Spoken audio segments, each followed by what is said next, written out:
politique et éditeur. Il a fait pendant de nombreuses années les beaux jours de Bistro Liberté. Philippe Randa, bonjour.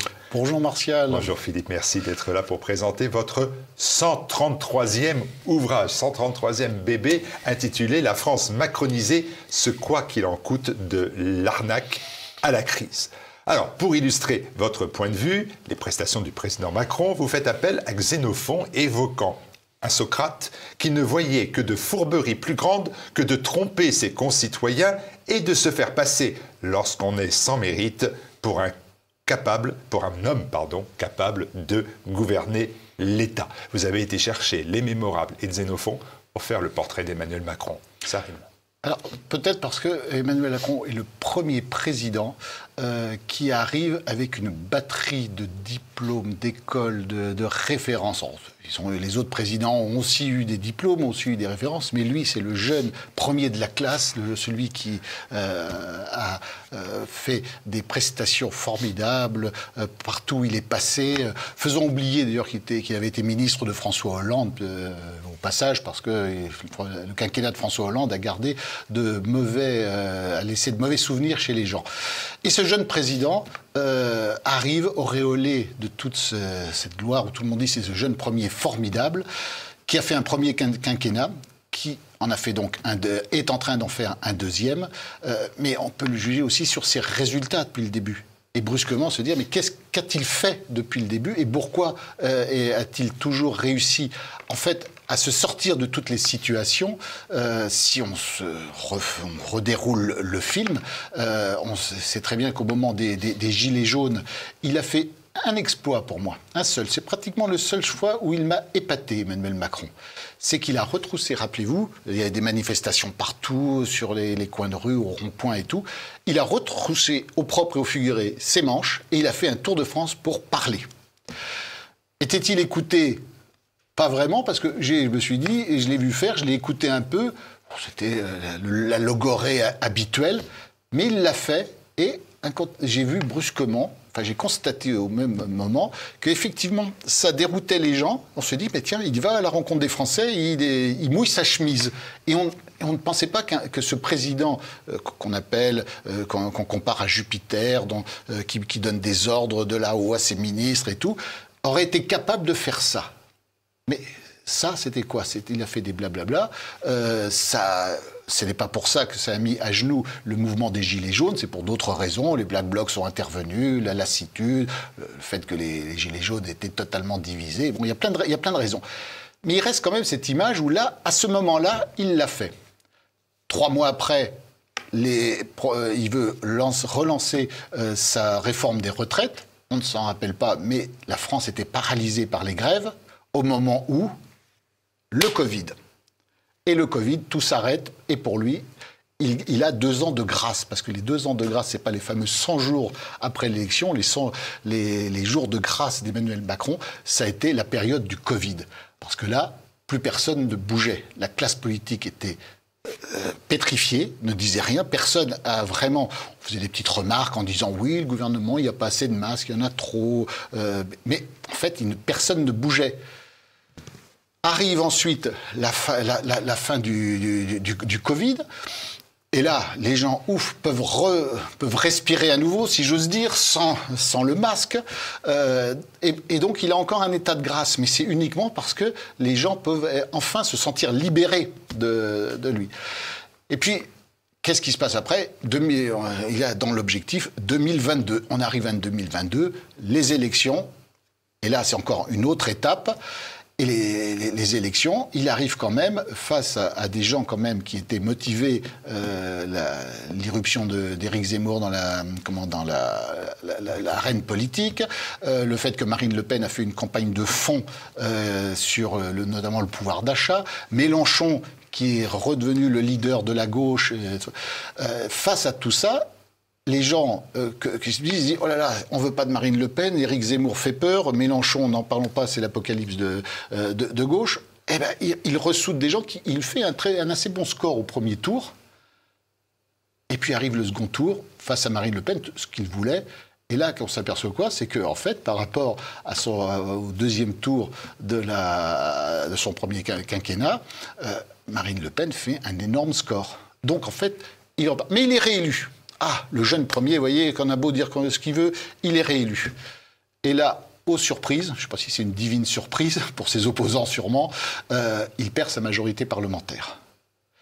Et donc, c'est un peu le sous-titre de mon livre, son fameux « quoi qu'il en coûte ». Si on en est au lendemain de son élection, que reste-t-il des promesses d'Emmanuel Macron, de ce qu'il devait faire? Quasiment rien. La France, et quoi qu'on en dise, et quoi qu'il en dise, ruinée. Et il fait face à il n'a plus de majorité parlementaire. On voit comment ça se passe. Il court après les Républicains dont il a tout fait pour mettre à genoux. Ils sont un peu aidés, ils l'ont un peu aidé aussi pour ça. Mais il cherche majorité désespérément. Il n'a plus de majorité. Il n'a aucun actif à son mandat, sauf d'avoir empêché une Marine Le Pen d'être élue présidente de la République. J'ai poursuivi, si vous permettez. Maigre, c'est peu. Si vous permettez, j'ai poursuivi les citations de Xénophon. C'est l'incompétence. Vous faites cette remarque de Xénophon, un peu ancienne quand même, c'est le fait d'un homme sage de tirer profit de ses ennemis. D'où ce livre, quand même, Chronique barbare, c'est le 20e du nom, contre monsieur, donc en même temps, contre monsieur quoi qu'il en coûte. Et vous dites, en fait, il vit de crise en crise, et vous en avez fait la démonstration là, et c'est une arnaque.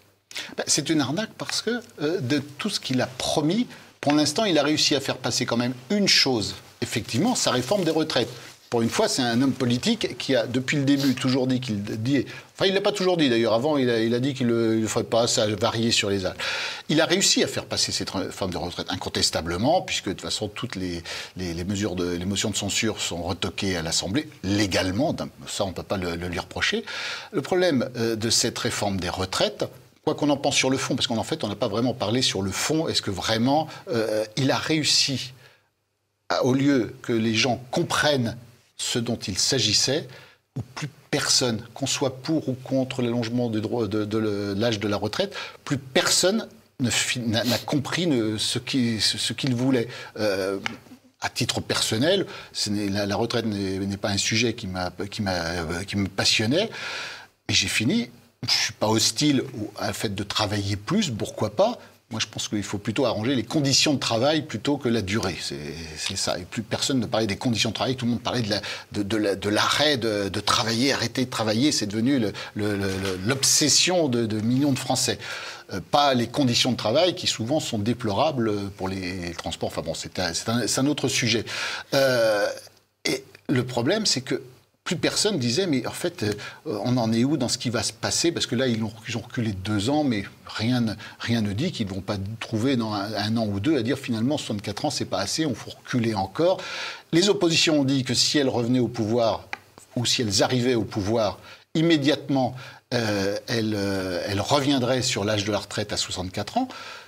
Est-ce qu'ils vont le faire le jour où, possiblement, le Rassemblement national ou la NUPS, si tant est qu'elle existe encore dans les temps qui viennent, s'ils arrêtent tout, donc ça n'aura servi à rien. Donc le bilan d'Emmanuel Macron, à ce jour, est totalement négatif.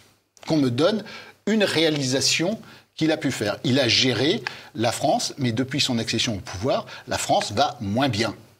Exactement comme la France allait moins bien à la fin du quinquennat de François Hollande, qu'elle allait moins bien à la fin du quinquennat de Sarkozy. Tous les présidents de la République, quasiment depuis Mitterrand, après leur action, quand on regarde ça de loin, on se dit « mais la France va moins bien chaque année ». Elle n'est pas morte, on arrive toujours à survivre, c'est pas la fin du monde ce que je dis. Mais la France, globalement, que ce soit les finances, que ce soit l'éducation nationale, que ce soit la défense, la sécurité, de quinquennat en quinquennat, le bilan est là, ça va moins bien. Le grand reproche finalement que vous faites à Emmanuel Macron dans cet ouvrage dont j'ai oublié de dire qu'il est édité chez Dualpha Édition, que vous le retrouvez sur la boutique TVL, sur boutiquetvl.fr ou directement sur le site tvl.fr. Le grand reproche que vous faites à Emmanuel Macron, c'est finalement de privilégier l'apparence, les postures à la réflexion ou même aux décisions. Cela, on peut le rapprocher, moi je le rapprochais peut-être d'un Trudeau, vous voyez, ou de quelques autres de la même engeance. Et en fait, vous trouvez des similitudes avec Giscard d'Estaing, et là vous nous ramenez en 19 1974. Voilà, 50 ans. Oui, parce que j'ai connu je me rappelle quand même du septennat de Giscard d'Estaing, au moins des dernières années, où qu'est-ce qui se passait? Qu'on se rappelle, les Français les plus âgés vont pouvoir se rappeler de ce Giscard qui se voulait un président jeune et moderne. C'est le premier qui a voulu mettre cette image de président proche des gens, jeune et moderne. Charles de Gaulle, Georges Pompidou, leurs prédécesseurs à la tête de l'État, n'ont jamais voulu jouer les jeunes premiers dynamiques. Giscard d'Estaing, si. Et qu'est-ce qu'il a fait? Rappelez-vous, il invitait les éboueurs à venir petit déjeuner avec lui. Pourquoi pas? Enfin, c'est démagogique. Et c'est le premier à dire « je vais aller dîner chez des Français ». Hein, voilà. Et puis alors, la première phrase qu'il disait chez les Français, surtout, hein, mettez pas les petits plats dans les grands, hein, faites-moi 2 œufs, j'adore ça. Ah, il est proche du peuple, c'est formidable. Alors, c'est bien, tout le monde a répété, tout le monde a mis ça. Eh bien, lorsque Emmanuel Macron, maintenant, 40 ans après, veut paraître aussi proche. Alors lui, c'est pas les gens, hein, c'est pas le bas peuple comme encore Giscard d'Estaing, parce que c'est encore le bas peuple qui comptait un peu à l'époque. Là, il veut voir les jeunes, parce qu'on ne parle plus que du jeunisme et que des jeunes. Alors qu'est-ce qu'il fait pour toucher les jeunes? Il fait cette fameuse émission avec Carlito. Il invite le 14 juillet ce jazz band là de Kiddy Smile. Kiddy Smile, voilà, de gens de Yale, parce qu'on dit Yale maintenant, qu'on ne sait plus si c'est des hommes ou des femmes, si c'est et alors tout ça bigarré, tout ça la France multiculturelle, c'est très bien. Ça fait jeune, ça fait très bien. C'est exactement comme Giscard avec ses éboueurs. J'ai rien contre les éboueurs, pourquoi pas les inviter à déjeuner, mais sous les caméras et tout. Quel est l'intérêt sinon de créer le buzz? C'est pour ça que je comparais beaucoup Giscard d'Estaing, enfin Emmanuel Macron à Giscard d'Estaing. C'est le même personnage. Sans jeu de mots, tous les deux font un peu un mélange des genres. C'est un mélange des genres. Je n'ai pas une énorme admiration pour le général de Gaulle, mais on ne s'imagine pas le général de Gaulle descendre la fonction présidentielle à ce niveau-là. François Mitterrand non plus. On ne le voit pas faire ça. Jacques Chirac avait encore, en tant que président, une certaine tenue. Il n'est pas... Après, est arrivé avec Sarkozy, le côté bling-bling, c'est comme ça qu'on a déclaré qu'était son quinquennat.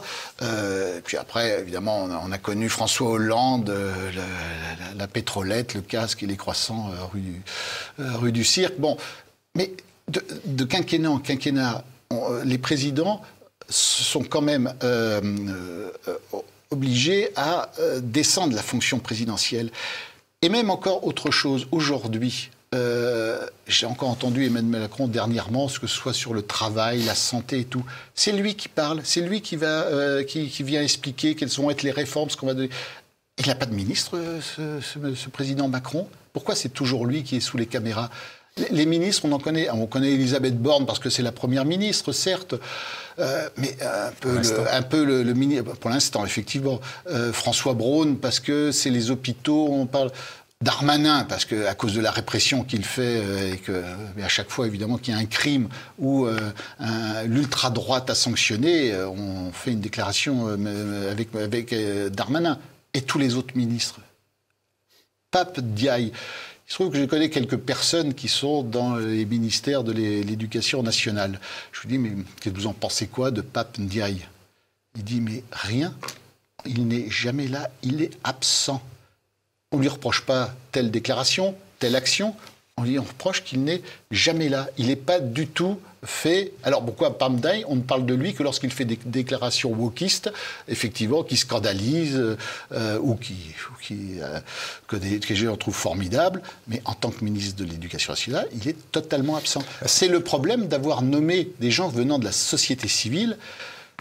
Je vais employer une expression qui n'est pas belle, mais la politique, diriger la France, c'est un métier. On peut être très bon dans sa partie, dans la société civile, et le jour où on se retrouve aux manettes d'un ministère, on fait de la figuration. On a reproché aux présentateurs de télévision et tout d'avoir souvent dans le temps de très jolies filles qu'on appelait des potiches, qui étaient là juste pour le décor. Mais que sont ces ministres de Macron, sinon des potiches?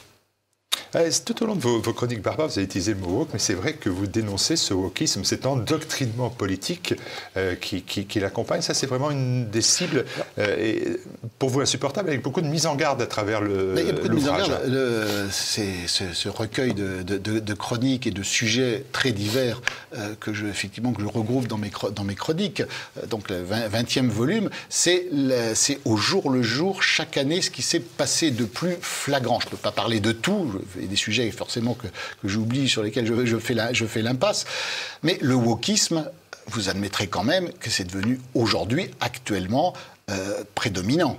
On ne peut pas aller nulle part sans brusquement que les gens parlent, féminisent des noms, font de nouvelles appellations, les fameux...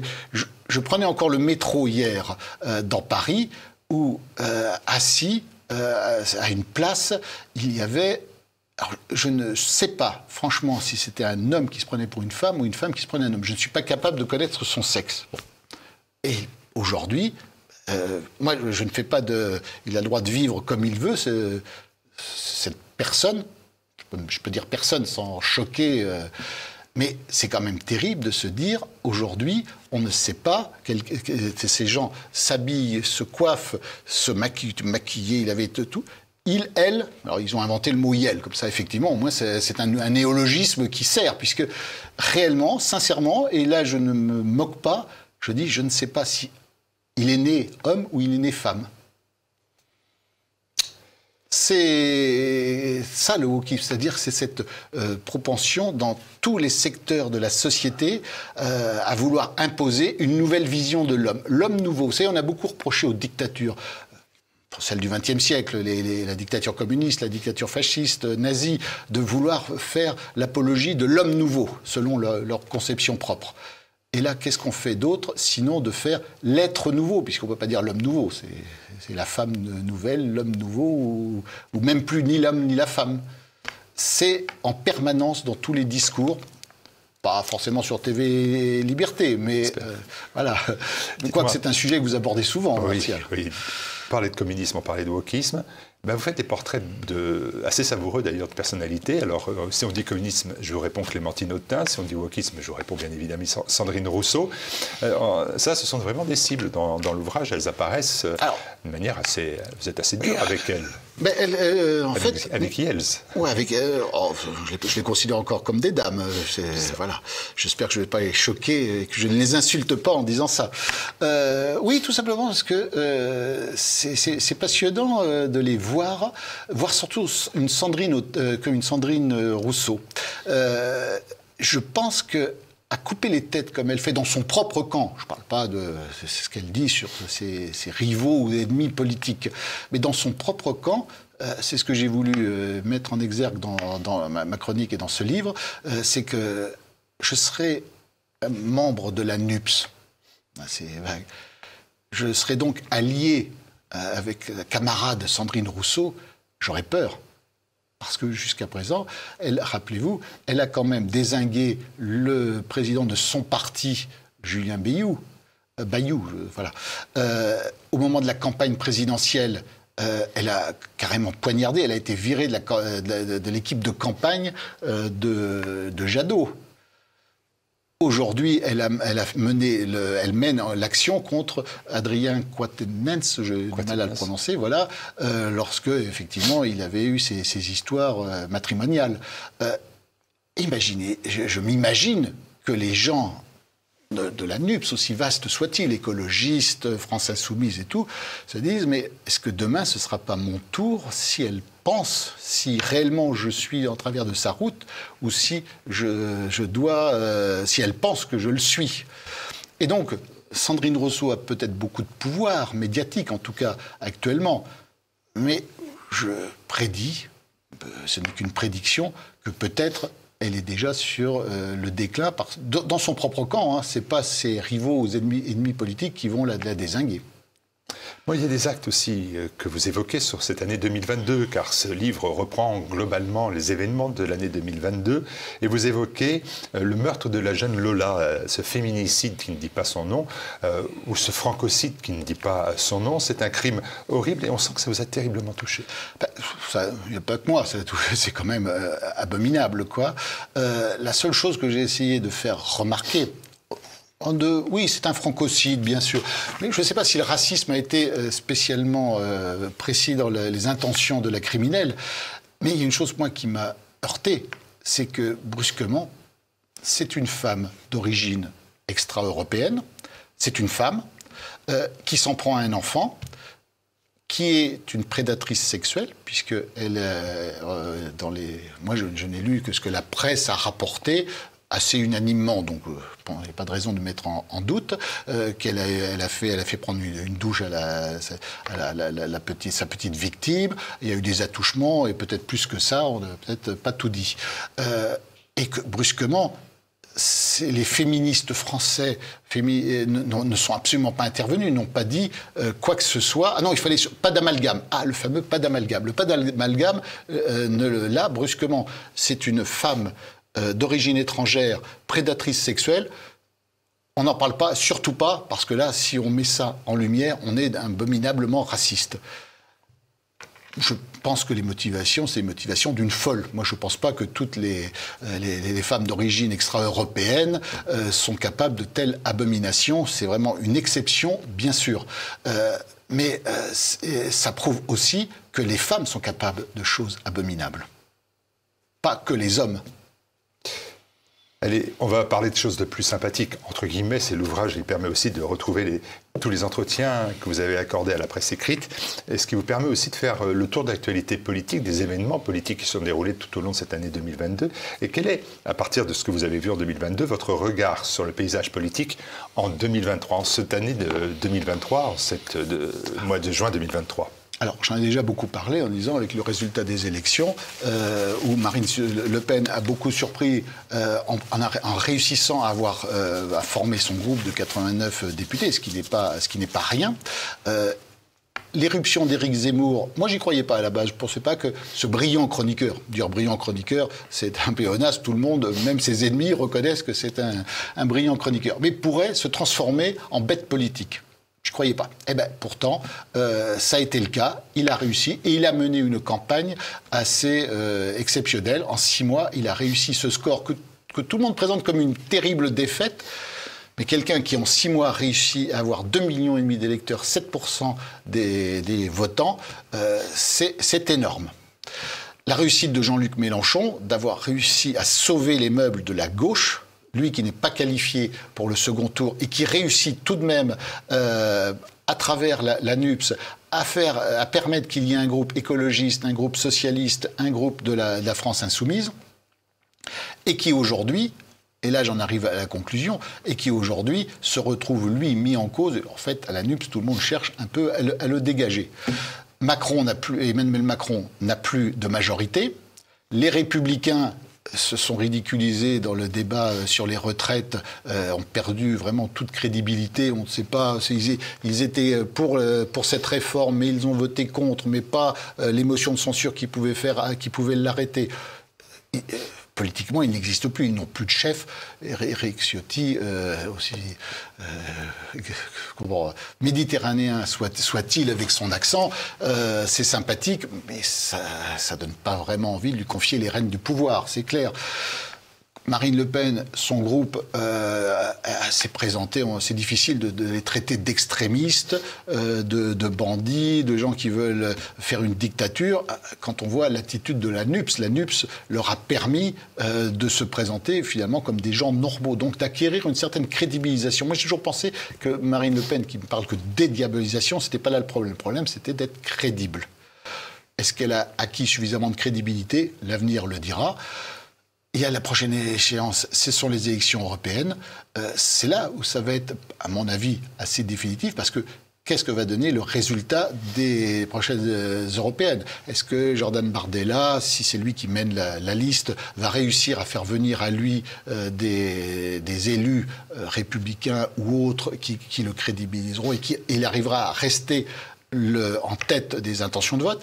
Est-ce que la liste présentée par Reconquête d'Éric Zemmour ou un autre auront des élus? Parce que s'ils ont des élus, ils perdurent dans le paysage politique. S'ils n'ont pas d'élus, ça va être difficile de perdurer dans le paysage politique. L'union NUPS visiblement est mal partie, donc ils vont peut-être avoir des députés, un certain nombre, mais en ordre désunis. Le paysage politique, il en est là. Quant aux macronistes, le résultat, ça va être difficile s'ils font un piètre résultat. Ils étaient en deuxième position la dernière fois derrière le Rassemblement national. S'ils régressent encore en troisième ou quatrième position, tout est possible. Le jeu est assez ouvert. Il n'a jamais été aussi ouvert de l'avenir. Mais je ne ferai aucune prédiction parce que quand on fait des prédictions politiques, vous le savez, Martial, c'est généralement on se plante. Voilà, on essaiera de faire en 2024 une France démacronisée. Ça, on peut tenter de le faire. En attendant, retrouver cette France macronisée, l'ensemble de ces chroniques qui datent de l'année 2022 jusqu'à cette période de 2023, c'est aux éditions du Alpha. Merci Philippe Randa, à très bientôt. Merci Martial, à bientôt.